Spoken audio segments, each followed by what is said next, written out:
Guna mempromosikan dan memperkenalkan seluruh potensi dan produk unggulan yang berasal dari daerah di Sumsel, Gubernur Sumsel membuka Sriwijaya Expo secara virtual.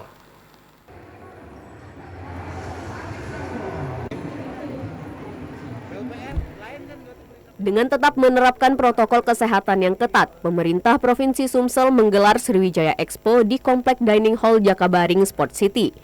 Untuk mencegah penyebaran COVID-19, selain protokol kesehatan yang ketat diterapkan di lokasi, pembukaan Sriwijaya Expo juga dilakukan secara virtual oleh Gubernur Sumsel Herman Deru dari Gria Agung, yang dihadiri Ketua Dekranasda Febrita Lustia Herman Deru dan Kepala OPD Provinsi Sumsel.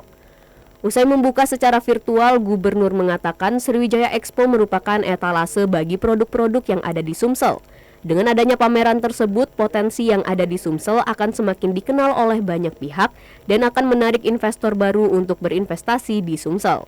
Etalase bagi produk-produk Sumatera Selatan, baik hasil karya manusianya, masyarakatnya ataupun sumber daya alamnya, khususnya yang berupa kerajinan yang dibina oleh Dekranasda.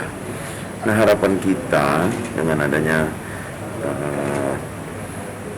pameran ini akan menjadi orang lebih banyak tahu terhadap potensi-potensi Sumatera Selatan yang begitu luas.